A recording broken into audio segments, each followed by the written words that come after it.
Welcome to white base academy. ఈరోజు current అఫైర్స్లో భాగంగా first important topic ఇప్పుడు చూద్దాం. ఈరోజు మన first topic Bharat Nepal supreme కోర్టుల మధ్య MOU ఒప్పందం. MOU అంటే మెమరాండమ్ ఆఫ్ అండర్స్టాండింగ్. రాజ్యాంగంలోని 5వ భాగం ఆర్టికల్ 124 నుంచి 147 సుప్రీంకోర్టు గురించి తెలుపుతుంది. ప్రస్తుతం సుప్రీంకోర్టు ప్రధాన న్యాయమూర్తిగా ఎవరు బాధ్యతలు నిర్వహిస్తున్నారంటే సంజీవ్ ఖన్నా. భారత్ నేపాల్ సుప్రీంకోర్టుల మధ్య న్యాయ సహకారాన్ని బలపరిచేందుకు అవగాహన ఒప్పందంపై సంతకాలను చేశారు. ఈ ఒప్పందంపై సంతకాలు చేసిన వారు ఎవరు అంటే సుప్రీంకోర్టు ప్రధాన న్యాయమూర్తి అయిన సంజీవ్ ఖన్నా మరియు నేపాల్ సుప్రీంకోర్టు ప్రధాన న్యాయమూర్తి అయిన జస్టిస్ ప్రకాష్ మాన్సింగ్ రావు సంతకాలను చేశారు. ఈ కార్యక్రమం ఎవరి సమక్షంలో జరిగిందంటే కేంద్ర న్యాయశాఖ సహాయ మంత్రి అయిన అర్జున్ రామ్ మేఘ్వాల్ సమక్షంలో జరిగింది.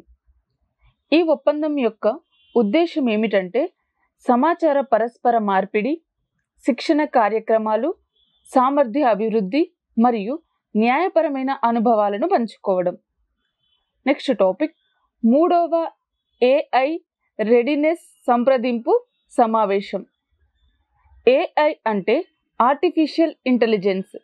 ఈ సమావేశం ఏ తేదీన జరిగిందంటే ఏప్రిల్ 8, 2025. ఎక్కడ జరిగిందంటే హైదరాబాద్లోని T-Worksలో ఈ సమావేశం జరిగింది. ఈ సమావేశానికి నిర్వాహకులు ఎవరు అంటే యునెస్కో మరియు south Asia regional office electronics and informational technology మంత్రిత్వ శాఖలు ఈ సమావేశానికి నిర్వాహకులుగా వ్యవహరించాయి. 2025లో దీని యొక్క థీమ్ వచ్చేసి shaping ethics, AI governance, government and multilateral perspective. దీని యొక్క ప్రధాన లక్ష్యం ఏమిటంటే భారతదేశంలో AI readiness assessment methodology sectoral వాటా సలహాలను సేకరించడం దీని యొక్క ప్రధాన లక్ష్యం. AI డెవలప్మెంట్ అండ్ డిప్లొమెంట్లో నైతిక ప్రమాణాలు, డేటా సురక్షపై చర్చలు జరిగాయి. నెక్స్ట్ టాపిక్ ప్రధానమంత్రి ముద్రా యోజనకు 10 సంవత్సరాలు. ముద్ర అంటే full form micro units development and refinance agency. ఇది ఎప్పుడు ప్రారంభమైందంటే 2015 ఏప్రిల్ 8న. ఇది ఎవరి ఆధ్వర్యంలో ప్రారంభమైందంటే ఆర్థిక మంత్రిత్వ శాఖ ఆధ్వర్యంలో. ముద్రా యోజన పథకాన్ని ప్రారంభించిన వారు ఎవరు అంటే ప్రధానమంత్రి నరేంద్ర మోడీ. ఇది మహిళలకు సంబంధించి రుణ సౌకర్యం కల్పించడం ఈ పథకం యొక్క ఉద్దేశం. ఈ పథకం ద్వారా వ్యవసాయేతర చిన్న సూక్ష్మ వ్యాపార సంస్థలకు ఆర్థికంగా ఆదరణను కల్పిస్తుంది. ఈ పథకం యొక్క లక్ష్యం ఏమిటంటే మహిళలు, SC, ST, OBC యువతకు ఉపాధి అవకాశాలను కల్పించడం. ముద్రా రుణాల కొత్త విభాగాలు 2024లో చూస్తే శిశు విభాగంలో రుణ పరిమితి 50,000 వరకు, కిషోర విభాగంలో రుణ పరిమితి 50,001 నుంచి 5 లక్షల వరకు, తరుణ్ విభాగంలో 5 లక్షల నుంచి 10 లక్షల వరకు, తరుణ్ ప్లస్ విభాగంలో 10 లక్షల నుంచి 20 లక్షల వరకు రుణ పరిమితిని అందజేస్తున్నారు. ఈ ముద్రా పథకం ఎప్పుడు అమలులోకి వచ్చిందంటే 2024 అక్టోబర్ 24న. ముద్రా యొక్క స్లోగన్ వచ్చేసి funding the unfunded. Next topic 2024 నాటికి అటవీ భూముల ఆక్రమణపై NGTకి కేంద్రం నివేదిక. NGT అంటే నేషనల్ గ్రీన్ ట్రిబ్యునల్. ఈ NGT అనేది చట్టబద్ధమైన సంస్థ. NGT యాక్ట్ ఏ సంవత్సరం అంటే 2010. కేంద్ర పర్యావరణ, అటవీ వాతావరణం మార్పు మంత్రిత్వ శాఖ దేశవ్యాప్తంగా 2024 నాటికి ఆక్రమణకు గురైన భూముల వివరాలను NGTకి సమర్పించింది. ఈ నివేదిక ప్రకారం ఎన్ని భూములు ఆక్రమణకు గురయ్యాయంటే ఎన్ని చదరపు కిలోమీటర్ల భూములు ఆక్రమణకు గురయ్యాయంటే 13,058 చదరపు కిలోమీటర్ల అటవీ భూములు ఆక్రమణకు గురయ్యాయి. ఇది రాష్ట్రాల భూభాగం కన్నా ఎక్కువ. అటవీ భూముల ఆక్రమణలో 2024లో అగ్రస్థానంలో ఉన్నవి ఏవి అంటే మధ్యప్రదేశ్ 5,460 చదరపు కిలోమీటర్లు, అస్సాం 3620 చదరపు కిలోమీటర్లు. అదేవిధంగా కర్ణాటక 863.08 చదరపు కిలోమీటర్లు, తమిళనాడు 157.68 చదరపు కిలోమీటర్లు మరియు ఆంధ్రప్రదేశ్ 133.18 చదరపు కిలోమీటర్లు. మొత్తం 20కి పైగా రాష్ట్రాలు, కేంద్రపాలిత ప్రాంతాలు ఈ వివరాలను సమర్పించలేదు. Ministry of environment, forest and climate change ఏ సంవత్సరంలో స్థాపించబడిందంటే 1985లో. దీని యొక్క ప్రధాన కార్యాలయం ఎక్కడ ఉందంటే New Delhi. Ministry of environment, forest and climate change యొక్క మంత్రిగా ఎవరు విధులు నిర్వహిస్తున్నారంటే భూపేంద్ర యాదవ్. అదేవిధంగా schedule tribe forest rights act ఏ సంవత్సరం అంటే 2006. నెక్స్ట్ టాపిక్ ప్రాజెక్ట్ వర్ష 2026లో భారత్ తొలి అణు ఓడ నౌకాదళ ప్రాంతం. దీని యొక్క ప్రత్యేకత ఏమిటో, అసలు ఇది ఎందుకు వార్తల్లోకి వచ్చిందో ఇప్పుడు చూద్దాం. భారతదేశం యొక్క మొట్టమొదటి ప్రత్యేక nuclear base submarine base INS Varsha 2026లో ఆంధ్రప్రదేశ్లోని రాంబిల్లా వద్ద ప్రారంభించనుంది.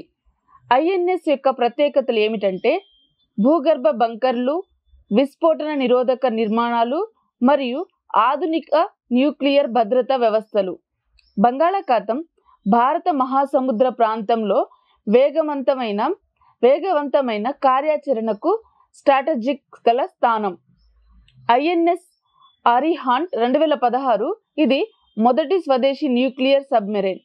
ఐఎన్ఎస్ ఆరిఘట్ 2023 K-15 మిసైల్స్లో రెండవ సబ్మెరైన్. విశాఖపట్నం భారతదేశంలో న్యూక్లియర్ సబ్మెరైన్ల నిర్మాణ కేంద్రం. Next topic Kalam 100 engine test విజయవంతం. విక్రమ్-1 రాకెట్కు కీలక ముందడుగు. దీన్ని ప్రారంభించిన సంస్థ ఏది అంటే స్కైరూట్ ఏరోస్పేస్. ఎక్కడ ఉందంటే ఈ సంస్థ హైదరాబాద్లోని ఇదొక స్టార్టప్ సంస్థ. విక్రమ్-1 రాకెట్ అనేది ఇది ప్రైవేట్ రాకెట్. స్కైరూట్ ఏరోస్పేస్ ఏ సంవత్సరంలో స్థాపించబడిందంటే 2018. దీని యొక్క ప్రధాన కార్యాలయం ఎక్కడ ఉందంటే హైదరాబాద్లో. కలాం 100 ఇంజిన్ ఇది ఎవరి పేరు మీదుగా ప్రారంభించారంటే భారత మాజీ రాష్ట్రపతి అబ్దుల్ కలాం గారి పేరుతో అభివృద్ధి చేసిన high performance solid pure rocket engine. Vikram S mission ప్రారంభం ఏ సంవత్సరంలో అంటే 2022. నెక్స్ట్ టాపిక్ భారత్లో జంతు జాతులకే ఎక్కువ ప్రమాదం అని ఈ రిపోర్ట్ ఎవరు ఇచ్చారంటే గ్లోబల్ నేచర్ కన్వెన్షన్ ఇండెక్స్ 2024. ఈ రిపోర్ట్ ప్రకారం భారతదేశంలో మొక్కల కంటే జంతు జాతులకే ఎక్కువ ప్రమాదం వెల్లడైంది. కారణాలు ఏమిటంటే అభివృద్ధి, కాలుష్యం, ప్రకృతి విపత్తుల వల్ల మొక్కలకు నష్టం జరుగుతుంది. భారతదేశంలో విభాగాల వారీగా చూసుకుంటే మొక్కలు 45,000. ఇవి ఏ స్థానంలో ఉన్నాయంటే ప్రపంచ ర్యాంక్లో 3వ స్థానంలో. అదేవిధంగా చేపలు 2,666, ఇవి 10వ స్థానంలో ఉన్నాయి. క్షీరదాలు 438, 13వ స్థానంలో ఉంది. పక్షులు 1211, 9వ స్థానంలో ఉంది. ఉభయచరాలు 456, 6వ స్థానం. సరీసృపాలు 900, 3వ స్థానంలో 6%తో ఉంది. ఈ గణాంకాల ప్రకారం క్షీరదాలు అత్యధికంగా ముప్పుకు గురవుతున్న జాతిగా నిలిచాయి. భారత్లోని 4 ప్రధాన జీవ వైవిధ్య ప్రాంతాలు ఏవి అంటే హిమాలయ, వెస్టర్న్ ఘాట్లు, ఇండో బర్మా, సుందర్లాండ్. ఇవి జీవ వైవిధ్యం యొక్క ప్రధాన ప్రాంతాలు. నెక్స్ట్ టాపిక్ 2030 నాటికి మనిషిని మించిన మేధస్సు, గూగుల్ డీప్ మైండ్ హెచ్చరిక. అసలు ఇది ఎందుకు వార్తల్లోకి వచ్చిందంటే AGI ఆర్టిఫిషియల్ జనరల్ ఇంటెలిజెన్స్ 2030 నాటికి మానవులలో సమానమైన లేదా ఎక్కువ మేధస్సుతో అభివృద్ధి చెంది మానవాళికి ప్రమాదం కలిగించే అవకాశం ఉందని ఈ గూగుల్ డీప్ మైండ్ తాజా పరిశోధన చెబుతుంది. ఈ AGI వల్ల వచ్చే సమస్యలను 4 ప్రధాన కేటగిరీలుగా విభజించారు. అవి data misuse, miss elegant, mistakes, structural risk. AGI అభివృద్ధి పర్యవేక్షించేందుకు ఐక్యరాజ్య సమితి వంటి అంతర్జాతీయ సంస్థ అవసరమని డీప్ మైండ్ CEO అయిన డేమిస్ హస్సారిస్ సూచించారు. ఏఐ సాధారణంగా టాస్క్ స్పెసిఫిక్గా పనిచేస్తుంది. అంటే మనం ఇచ్చిన ఒక నిర్దేశాన్ని లేదా టాస్క్ను మాత్రమే చేయగలదు. ఏజీఐ యొక్క లక్ష్యం ఏమిటంటే విభిన్న డొమైన్లలో ఉన్న జ్ఞానాన్ని అర్థం చేసుకోవడం, అంటే నెమ్మదిగా నేర్చుకోవడం, ఆ జ్ఞానాన్ని రకరకాల పనులకు అన్వయించడం. గూగుల్ డీప్ మైండ్ స్థాపన ఏ సంవత్సరంలో జరిగిందంటే 2010లో జరిగింది. ఇది లండన్ కేంద్రంగా పనిచేస్తుంది. నెక్స్ట్ టాపిక్, లిస్బాన్లో రాష్ట్రపతి ద్రౌపది ముర్ముకు అవార్డు. ఏ తేదీన ఈ అవార్డు ప్రదానం చేశారంటే ఏప్రిల్ 7, 2025న. ఈ అవార్డు పేరు వచ్చేసి key to the city of Lisbon. Portuguese యొక్క అత్యున్నత పౌర గౌరవమైన పురస్కారం ఇది. నెక్స్ట్ టాపిక్, ప్రపంచ హోమియోపతి దినోత్సవం ఏ తేదీన జరుపుకుంటారంటే ఏప్రిల్ 10, 11న. ఎక్కడ జరగబోతుందంటే గాంధీనగర్ వేదిక Mahatma Mandir convention and exhibition centre. ఇది ఏ మంత్రిత్వ శాఖ ఆధ్వర్యంలో జరుగుతుందంటే ఆయుష్ మంత్రిత్వ శాఖ. ఈ సదస్సు నిర్వహించేది ఎవరు అంటే centre for research in homeopathy, national commission for homeopathy మరియు నేషనల్ ఇన్స్టిట్యూట్ ఆఫ్ హోమియోపతి ఈ సదస్సును నిర్వహిస్తున్నారు. ప్రపంచ హోమియోపతి దినోత్సవం సందర్భంగా 2025 గుజరాత్లోని గాంధీనగర్లో 2 రోజులు ఈ గ్రాండ్ కన్వెన్షన్ జరగనుంది. 2025లో దీని యొక్క థీమ్ వచ్చేసి అధ్యయనం, అధ్యాపన ఏవం అనుసంధానం. నెక్స్ట్ టాపిక్, సముద్ర ప్రదక్షిణ. ఈ సముద్ర ప్రదక్షిణ ఎక్కడ ప్రారంభమైందంటే ముంబైలో. ఏ తేదీన ప్రారంభమైందంటే ఏప్రిల్ 7, 2025న. ఈ సముద్ర ప్రదక్షిణకి ముఖ్య అతిథిగా ఎవరు హాజరయ్యారంటే ప్రధానమంత్రి నరేంద్ర మోడీ. ఈ సముద్ర ప్రదక్షిణను ఎందుకు నిర్వహించారంటే నవకార్ మహాసముద్ర దివాస్, దీనిని మహావీర్ జయంతి సందర్భంగా నిర్వహించారు. గ్లోబల్ పార్టిసిపేషన్ నుంచి ఈ దివాస్లో 108 దేశాల నుండి పార్టిసిపేట్ చేశారు. ఈ ప్రదక్షిణలో పఠించబడిన మంత్రం ఏది అంటే నవకార్ మహామంత్ర.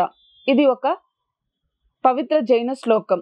దీని యొక్క ఆధ్యాత్మిక లక్ష్యం ఏమిటంటే అహింస, శాంతి, ఐక్యత మరియు నైతిక ప్రతిబింబాన్ని ప్రోత్సహించడం. దీనికి ఆర్గనైజర్ ఎవరు అంటే Jain international trade organisation. Next topic, 2025-27 కాలానికి ISAR UN international working of expert. ఇది ఎందుకు వార్తల్లోకి వచ్చిందంటే దీనికి ఏ దేశం ఎన్నికైందంటే international working of expert of international standards of accounting and రిపోర్టింగ్కి భారతదేశం ఏకగ్రీవంగా ఎన్నికైంది. ఈ నియామకం గ్లోబల్ ఫైనాన్షియల్ రిపోర్టింగ్ ప్రమాణాలను రూపొందించడంలో భారతదేశం యొక్క పెరుగుతున్న ప్రాముఖ్యతను ప్రతిబింబిస్తుంది. United nations conference on trade and development కింద పనిచేసే ఐఎస్ఏఆర్ గ్లోబల్ అకౌంటింగ్ ప్రమాణాలు మరియు కార్పొరేట్ బహిర్గతం పద్ధతులను అభివృద్ధి చేయడానికి ఇది బాధ్యత వహిస్తుంది. Next topic, global climate council ఏర్పాటు COP30 కంటే ముందు. COP30 కంటే ముందుగా గ్లోబల్ క్లైమేట్ కౌన్సిల్ ఏర్పాటును ప్రతిబింబించింది ఏది అంటే బ్రెజిల్. ఇది ప్రపంచ వాతావరణ చర్యను వేగవంతం చేయడానికి కొత్త అంతర్జాతీయ సంస్థగా తయారవుతుంది. ఈ సంవత్సరం యుఎన్ వాతావరణ సమావేశం conference of parties COP30 November 2025లో ఉత్తర బ్రెజిల్లోని బేలెంలో జరగనుంది. వాతావరణ మార్పుపై ఐక్యరాజ్య సమితి ఫ్రేమ్వర్క్ కన్వెన్షన్ కింద బ్రెజిల్ క్లైమేట్ చేంజ్ కౌన్సిల్ని ప్రతిపాదించింది. దీని యొక్క లక్ష్యం ఏమిటంటే COP సమావేశాలలో తీసుకున్న నిర్ణయాలను వేగంగా ట్రాక్ చేయడం. నెక్స్ట్ స్పోర్ట్స్ రిలేటెడ్ టాపిక్స్ ఇప్పుడు చూద్దాం. నెక్స్ట్ టాపిక్, ఐఎస్ఎస్ఎఫ్ ప్రపంచ పురుషుల కప్ 2025. ఐఎస్ఎస్ఎఫ్ అంటే ఇంటర్నేషనల్ షూటింగ్ స్పోర్ట్ ఫెడరేషన్. ఇది ఎక్కడ జరిగిందంటే బ్యూనస్ ఎయిర్స్. ఏ తేదీన జరిగిందంటే ఏప్రిల్ 6, 2025న. ఇది ఏ విభాగంలో జరిగిందంటే పురుషుల 10 మీటర్ల ఎయిర్ రైఫిల్. ఇందులో విజేత ఎవరు అంటే భారత షూటర్ అయిన రుద్రాంక్ష్ బాలాసాహెబ్ పాటిల్. ఈ ఐఎస్ఎస్ఎఫ్ ఏర్పాటు ఏ సంవత్సరంలో జరిగిందంటే 1907లో. దీని యొక్క ప్రధాన కార్యాలయం ఎక్కడ ఉందంటే జర్మనీలో. Next topic, 2025 Japanese grand prix. దీని యొక్క విజేత ఎవరు అంటే మ్యాక్స్ వెస్టపెన్. జపనీస్ గ్రాండ్ ప్రిక్స్లో మెక్లారెన్ డ్రైవర్లు లాండో నోరిస్ మరియు ఆస్కార్ పియస్ట్రీలను అధిగమించి తన 4వ వరుస విజయాన్ని సాధించాడు. ఇందులో టాప్ 3 ప్లేయర్స్ ఎవరు అంటే Max Verstappen Red Bull, Lando Norris McLaren, Oscar Piastri McLaren. Next topic, T20 క్రికెట్లో 13,000 పరుగులు చేసిన మొదటి భారతీయుడు ఎవరు అంటే విరాట్ కోహ్లీ. T20 క్రికెట్లో 13,000 పరుగుల మార్కును అధిగమించిన తొలి భారతీయుడుగా భారత్ వెటరన్ బ్యాటర్ విరాట్ కోహ్లీ మరోసారి తన సహనశీలతను ప్రదర్శించాడు. ప్రపంచవ్యాప్తంగా ఈ ఘనత సాధించిన 5వ ఆటగాడిగా నిలిచాడు. T20 క్రికెట్లో 13,000+ పరుగులు చేసిన ప్లేయర్స్ ఎవరు అంటే Chris Gayle 14,562, Alex Hales 13,610, Shoaib Malik 13,557, Kieron Pollard 13,537, Virat Kohli 13,001. Next topic, Ram Sahay Pandey మరణం. ఈ రామ్ సహాయ్ ఎవరు అంటే ఇతను భారతీయ జానపద సంస్కృతిలో ఒక పురాతన వ్యక్తి. బుందేల్ఖండ్ ప్రాంతంలోని జానపద నృత్యమైన రాయ్కు గౌరవప్రదంగా అందించిన ఘనత పాండేకు ఉంది. ఇతని యొక్క అవార్డులు మరియు విజయాలు చూసుకుంటే 2022లో పద్మశ్రీతో ఇతను సత్కరించబడ్డాడు. ఎందుకు అంటే నృత్యాన్ని ప్రోత్సహించినందుకు గాను. ఇతనికి 1980లో నృత్య శిరోమణి అనే బిరుదు కూడా లభించింది. నెక్స్ట్ లాస్ట్ టాపిక్, భారతదేశంలో స్త్రీలు మరియు పురుషులు 2024 నివేదిక విడుదల. ఈ నివేదికను ఎందుకు విడుదల చేశారు, ఎవరు విడుదల చేశారో ఇప్పుడు చూద్దాం.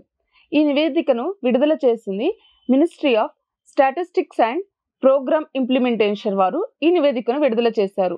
ఎందుకు అంటే భారత ప్రభుత్వం భారత్లో స్త్రీలు మరియు పురుషులు 2024 ఎంపిక చేయబడిన సూచికలు మరియు డేటా పేరుతో దాని ప్రచురణను విడుదల చేసింది.